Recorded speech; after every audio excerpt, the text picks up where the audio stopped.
capítulo 2 do livro Segredos do Profeta. 10 chaves para ativar encontros sobrenaturais proféticos. Subtítulo: O segredo do céu na terra.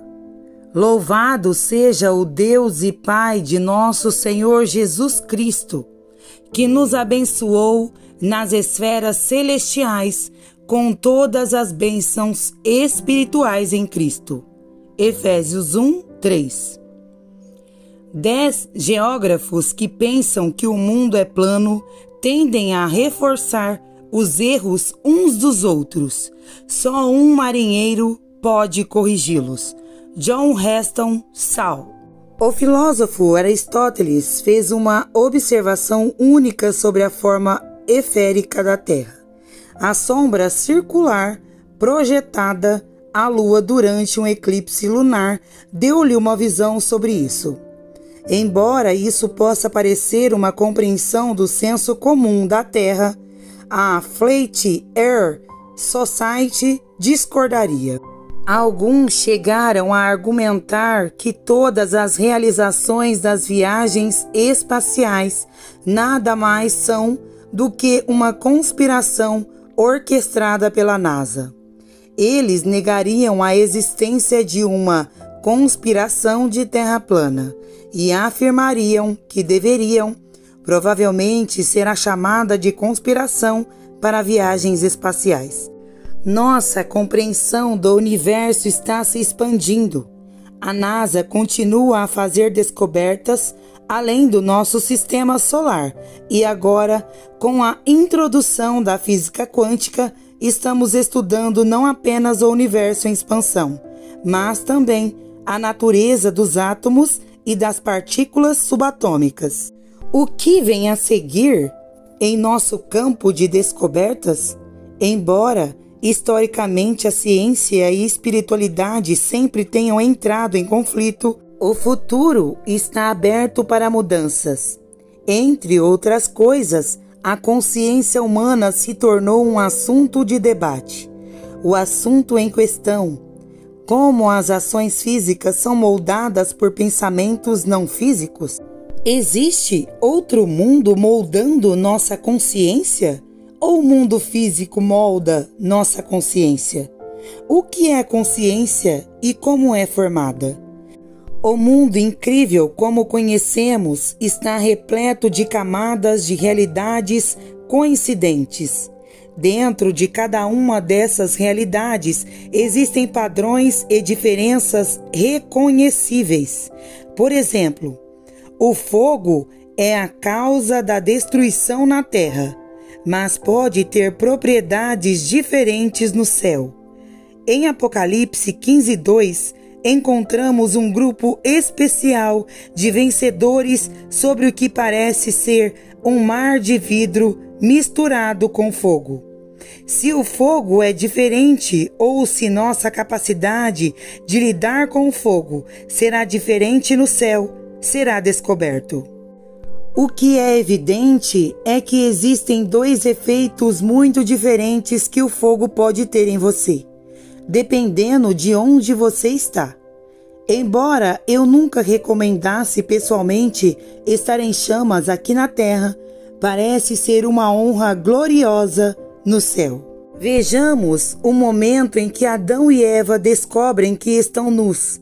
Somos informados de que ambos estavam nus, o homem e sua mulher, e não tinham vergonha. Gênesis 2:25. Sua nudez não era grande coisa para eles. Na verdade, nem mesmo foi algo que eles perceberam. Quando estavam nus, andavam livres, sem vergonha, mas algo mudou. Quando comeram o fruto da árvore do conhecimento e do bem e do mal, eles saíram de uma consciência e entraram em outro tipo de consciência. Então os olhos de ambos foram abertos, e eles souberam que estavam nus, e eles costuraram folhas de figueiras e fizeram para si coberturas. Gênesis 3:7. Seus olhos foram abertos? Como seus olhos poderiam ser abertos quando Adão viu os animais e os nomeou? Como Adão e Eva viam o mundo antes da queda? Deus pergunta a Adão: quem disse que você estava nu? Gênesis 3:11. Eles estiveram nus o tempo todo, mas agora eles veem? Como Adão poderia ver os animais, mas não sua própria nudez? A questão é, se Adão e Eva originalmente estavam nus e não se envergonhavam, apenas para perceber depois da queda que eles estavam nus e precisavam de roupas. O que os impediu de ver sua própria nudez? Talvez eles estivessem vivendo revestidos de uma realidade diferente daquela que entendemos ser normal para nós. Acredito que Adão e Eva viveram com os olhos bem abertos para uma realidade muito superior à nossa. Eles viram a glória de Deus, a revelação completa do Pai. Eles não viam as coisas da maneira como nós as vemos. Quando eles se olharam antes da queda, eles não viram a nudez. Eles se conheciam pela glória que os cercava. A glória de Deus foi a lente através da qual eles olharam. A glória de Deus era sua cobertura, e essa cobertura agia como óculos de proteção de Deus. Quando a glória se elevou, eles viram a simplicidade do homem sem ela, nu e precisando de roupas. O desejo de Deus em Cristo é trazendo muitos filhos e filhas à glória. Hebreus 2:10, Nova Versão Internacional. Deus está nos trazendo de volta ao lugar onde podemos viver aqui, presentes com o mundo ao nosso redor, mas olhando para a vida através das lentes da glória de Deus. Subtítulo: Bilocacional. Jesus falou algo incrível com Nicodemos. Sua grande revelação ao líder espiritual da época, Nicodemos, em João 3, contém algo muitas vezes esquecido. Mas, se você meditar a leitura da passagem, isso nos mostra que algo mais do que aparenta estar acontecendo com Jesus. Ninguém subiu ao céu, mas aquele que desceu do céu, isto é, o Filho do Homem que está no céu. João 3,13. Escondido à vista de todos, Jesus revela a Nicodemos que ele está no céu, naquele momento. O Filho do Homem que está no céu. João 3,13. O que é selvagem para mim é que Jesus está se comunicando com Nicodemos não apenas de onde ele é, mas também de onde ele está ao mesmo tempo. Nicodemos estava tentando resolver um enigma. A grande questão em seu coração: de onde era Jesus? Rabino, sabemos que és um professor vindo de Deus, pois ninguém pode fazer estes sinais que tu fazes, a menos que Deus esteja com ele. Jesus respondeu e disse-lhe: em verdade te digo que aquele que não nascer de novo não pode ver o reino de Deus. Nicodemos disse-lhe: como pode um homem nascer sendo velho? Ele pode entrar uma segunda vez no ventre de sua mãe e nascer? Jesus respondeu: em verdade vos digo que, se alguém não nascer da água e do Espírito, não pode entrar no reino de Deus. O que é nascido da carne é carne, e o que é nascido do Espírito é Espírito. Não se maravilhe por eu ter dito a você: você deve nascer de novo. João 3, do 2 ao 5. Por muitos anos cresci ouvindo essa passagem como um método padronizado para garantir que irei para o céu quando morrer. Você deve ter nascido novamente para ir para o céu quando você morrer. O pregador diria: o estranho é em João 3. A palavra morrer ou morte não é mencionada nenhuma vez. Se a morte não é o assunto em questão, sobre o que é a conversa entre Jesus e Nicodemos? Nicodemos tinha uma pergunta candente: de onde é Jesus e como ele está fazendo esses milagres? E se eu dissesse que o homem original foi criado para viver em 2 lugares ao mesmo tempo? Que Deus fez Adão e Eva andarem com ele no frescor do jardim do Éden e ao mesmo tempo ter acesso a ele nos lugares celestiais? E se eu lhe dissesse que, como uma nova criação em Cristo, você também está em 2 lugares ao mesmo tempo? Se então você foi levantado com Cristo, busque aquelas coisas que estão acima, onde Cristo está, sentado à direita de Deus. Ponha sua mente nas coisas do alto, não nas coisas da terra. Porque você morreu e sua vida está escondida com Cristo em Deus. Quando Cristo, que é a nossa vida, aparecer, você também aparecerá com ele na glória. Colossenses 3, do 1 ao 4. Enquanto você e eu estamos nessa terra como um vaso para Deus trabalhar, a outra metade dessa mesma moeda é que fomos ressuscitados com Cristo para nos sentarmos à destra de Deus. Ele nos ressuscitou juntos e nos fez sentar juntos nos lugares celestiais em Cristo Jesus. Efésios 2, 6. O que é interessante aqui é que Jesus modelou algo que todo crente pode viver. Ele era bilocacional. Bilocação, substantivo, bilocação, bilocation, o estado de ser ou capacidade de se estar em 2 lugares ao mesmo tempo. Jesus viveu uma vida na terra, totalmente humano, mas capaz de fazer milagres como se fosse de um planeta diferente. Isso fez com que Nicodemos questionasse tudo e o humilhasse a ponto de buscar a voz mais polêmica de sua época. Quando ele vem a Jesus, ele quer saber qual é o segredo. Jesus revela a ele um dos maiores segredos de todos os tempos: o segredo do céu na terra.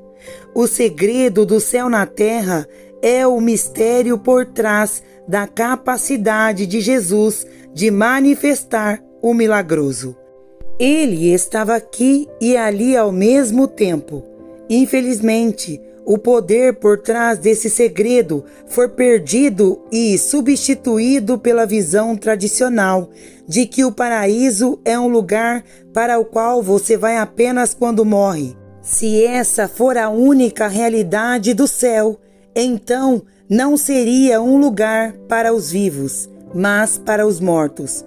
No entanto, Jesus desafia essa noção ao descrever a natureza de Deus da seguinte maneira: Ele não é Deus dos mortos, mas o Deus dos vivos. Marcos 12, 27. O inimigo odeia esse segredo e quer torná-lo algo acessível apenas pela morte. Por quê? O inimigo odeia o céu. Ele morava lá e foi expulso. Desde que foi expulso, ele agora despreza tudo o que tem a ver com o paraíso. Ele agora sequestrou a teologia do céu e escondeu seu poder na vida do crente aqui na terra. Subtítulo: Convergência. Os videntes caminham nas realidades celestiais aqui na terra. Jesus foi o vidente final no sentido de que demonstrou a convergência entre o céu e a terra. Sempre que o céu e a terra vêm juntos, isso é a convergência de 2 realidades em um espaço. O que acontece na convergência é o que chamamos de milagre.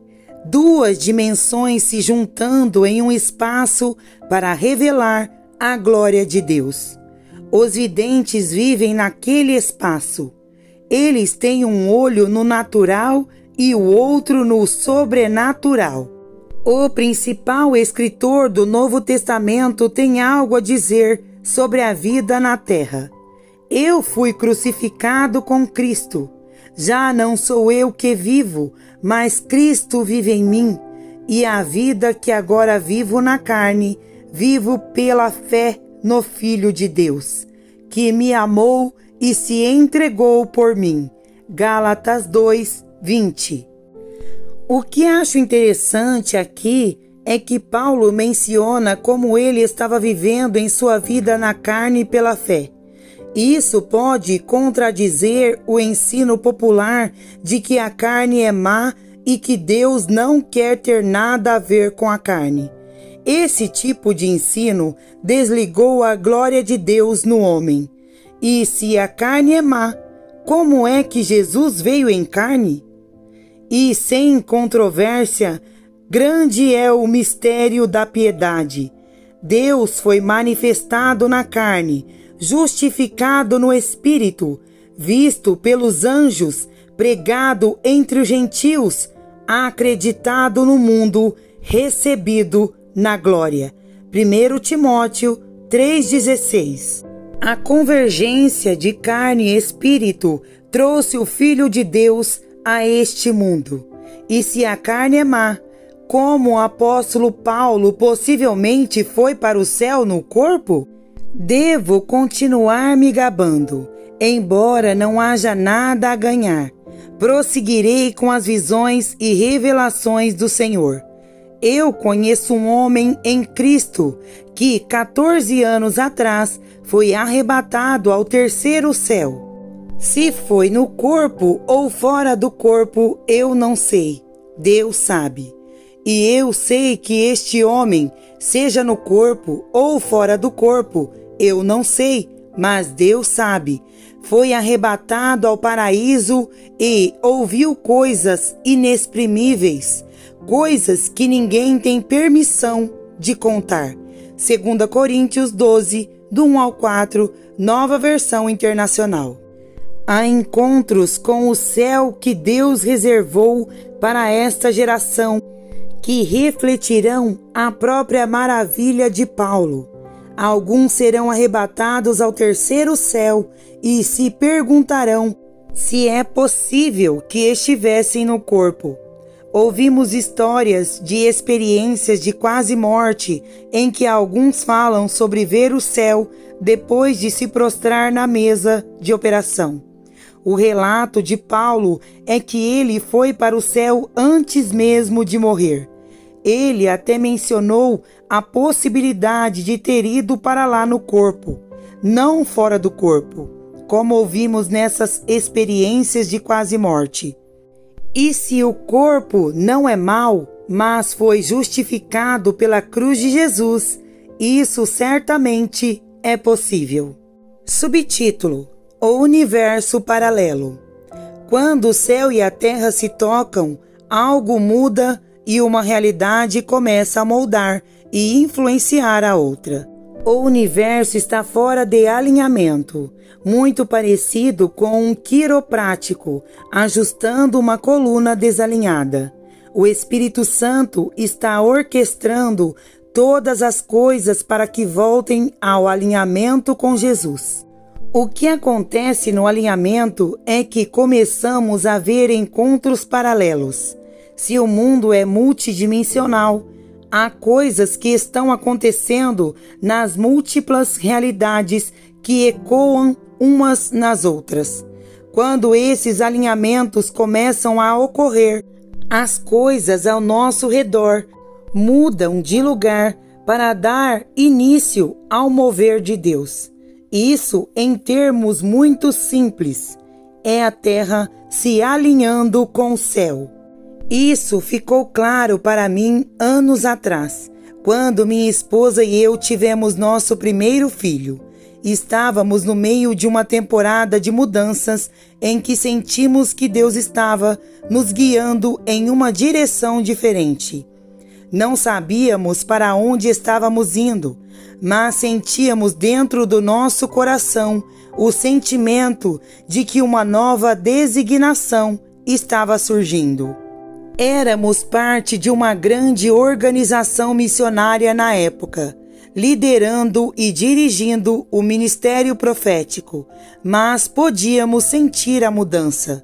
Certa manhã, eu estava falando para um grupo doméstico local no leste da Pensilvânia. Um punhado de pessoas se reuniu, preparando-se para adorar, e fui trazido para ministrar a mensagem naquela manhã. Antes da mensagem, eu estava deitado, me preparando para a reunião. A reunião estava prestes a começar em 1 hora, e eu encontrei um lugar tranquilo para descansar e perguntar ao Espírito Santo o que ele queria fazer naquela manhã. Foi totalmente inesperado, mas quando me deitei para esperar a voz do Pai, tive um encontro. Um anjo apareceu para mim. Tinha uma aparência semelhante à da minha esposa e estava grávida. Quando olhei para o anjo, fiz um download imediato. Era como se estivéssemos falando sem palavras.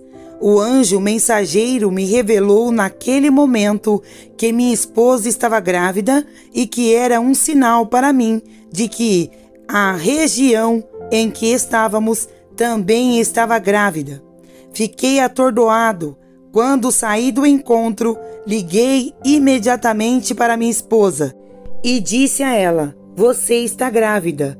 Ela também não sabia o que fazer com a revelação.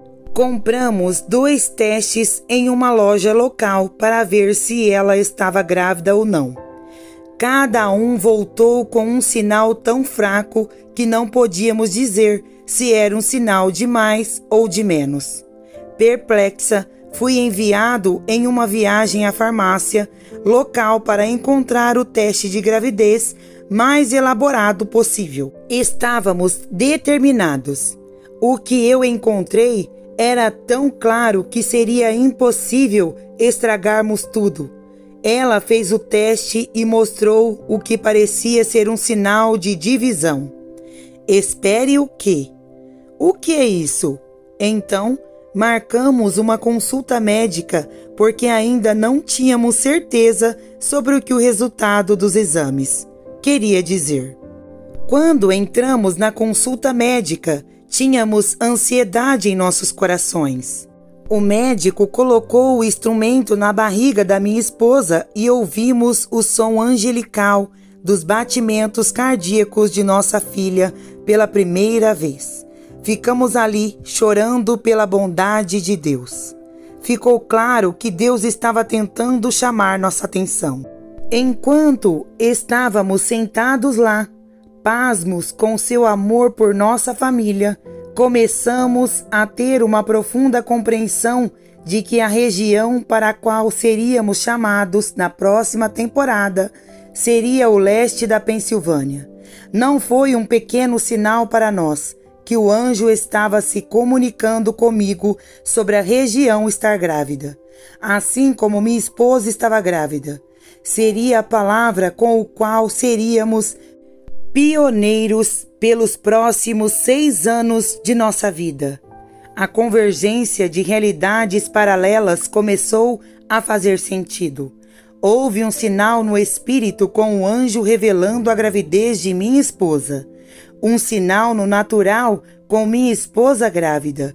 E um sinal para os propósitos de Deus para ser libertado sobre uma região. São momentos como este que são a convergência de múltiplas camadas que demonstram onde o céu está tocando a terra. Subtítulo: Chaves para desbloquear este segredo. A pergunta a ser feita é: o que o céu está fazendo na minha vida agora?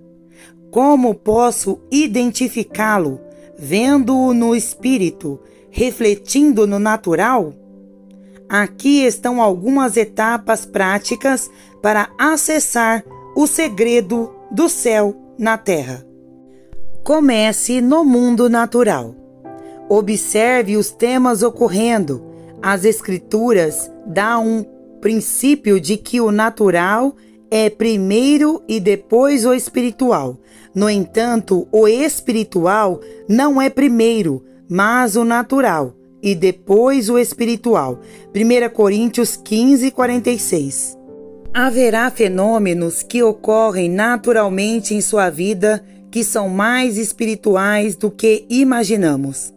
É por isso que os bebês na história das Escrituras frequentemente recebiam nomes de acordo com as horas e acontecimentos do dia. Um exemplo disso é Peleg. A Eber nasceram 2 filhos. O nome de um foi Peleg, porque nos seus dias foi dividida a terra, e o nome de seu irmão era Joquitã. Gênesis 10, 25. Peleg significa dividir. Então, seus pais o nomearam de acordo com um evento. Observe o relógio. Deus trabalha em tempos e estações. Frequentemente, um conjunto de números se destaca para mim. Eu não vou caçar esses números, mas eles serão números que estão de acordo com algo aparentemente celestial acontecendo naquele momento.